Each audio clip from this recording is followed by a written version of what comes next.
N K sir, आर्थिक सवाल जिसका जिक्र मधुरेंद्र जी कर रहे थे कि वो जो मिडिल क्लास के लिए वित्त मंत्री का ऐलान था, 8th पे कमीशन को लेकर पे उससे पहले फैसला था, 1 करोड़ गिग वर्कर्स के लिए सोशल सिक्योरिटी, ये इम्पैक्ट करता है क्या दिल्ली के मतदाताओं पर? मुझे लगता नहीं है कि ये इम्पैक्ट करेगा, क्योंकि इनकम टैक्स रिलीफ 5 साल 6 साल के लगातार शिद्दत से कहने के बाद इस बार मिला है। और मुझे नहीं लगता कि ये लोकसभा का इलेक्शन नहीं है, ये स्टेट का इलेक्शन है। तो और ये जो डिसर्निंग वोटर है, आप गौर से देखें कि लोकसभा में वो बीजेपी को देता है और स्टेट में वो अरविंद केजरीवाल को 56% दे देता है। मतलब कि कमिटेड नहीं है, रेशनल है। तो हमें एनालाइज ये करना है कि बीजेपी का वोटर या उसका, ये होता नहीं। अभी बड़े अच्छा किसी ने कहा कि फ्लोटिंग वोट है।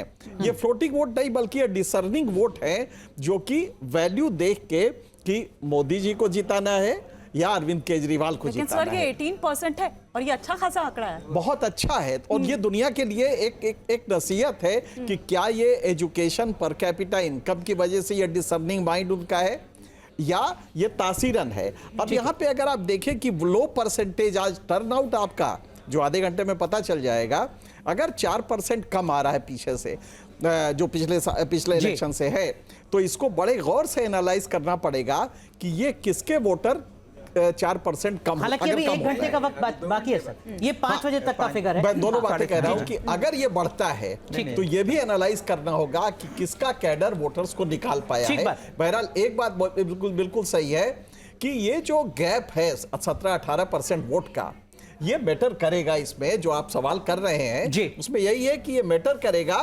क्या एक छोटा सा इनकम टैक्स उनके उस पूरे 5 साल के भोगे हुए यथार्थ को न्यूट्रलाइज कर देगा।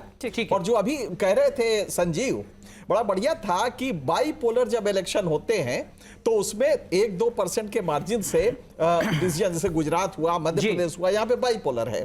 हिमाचल प्रदेश में बाईपोलर है, उत्तराखंड में बाईपोलर है।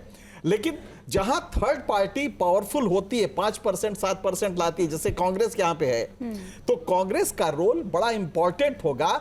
इसलिए नहीं कि वो सीट निकालेगी, बल्कि इसलिए कि वो किसी को हरा सकती है। अब देखना होगा कि ये बीजेपी का वोटर कांग्रेस की तरफ आ रहा है या आपका आ रहा है। ये इसको हम समझ लेते हैं। संजीव जी भी हमारे साथ जुड़े हुए हैं, क्योंकि बहुत ही क्रूशियल रोल है संजीव जी यहाँ पर। अगर कांग्रेस का, और आपने खुद ही कहा कि उसके बिना मतलब इधर उधर नहीं हो सकता है, कि वो इधर बीजेपी का काम बिगाड़ती है या वो आम आदमी पार्टी का काम बिगाड़ती है या किसको फायदा पहुंचाती है, बहुत ही क्रूशियल है।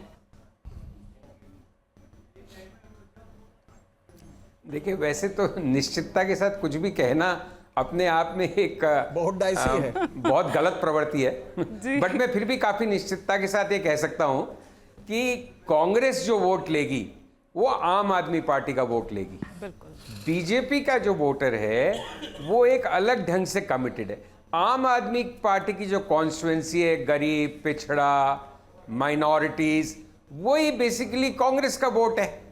तो अगर कांग्रेस को वोट मिलता है तो वो आम आदमी का वोट लेगी। इसीलिए आप देखिए कि पिछले कुछ दिनों में केजरीवाल जी ने अपने भाषणों में, वैसे तो हमेशा ही वो बहुत तीखा तंज करते हैं और तल्ख और बिल्कुल स्ट्रेट फॉरवर्ड प्रहार होता है उनका, लेकिन पिछले 3-4 दिनों में तो उन्होंने और उसका पारा ऊंचा कर दिया है। सीधे सीधे अमित शाह को टारगेट करना, प्राइम मिनिस्टर को, बीजेपी को कड़े से कड़े शब्दों में। तो उनका मैसेज दिल्ली के वोटर के लिए है कि देखिए, कांग्रेस की तरफ मत जाइएगा, बीजेपी का असली विकल्प और असली विरोधी दिल्ली में मैं ही हूं। ठीक है, तो वो बहुत ध्यान से ये बात कर रहे हैं। न्यूज नेशन अब व्हाट्सएप पर खबरों की ताजा अपडेट के लिए न्यूज नेशन के इस QR कोड को स्कैन करें।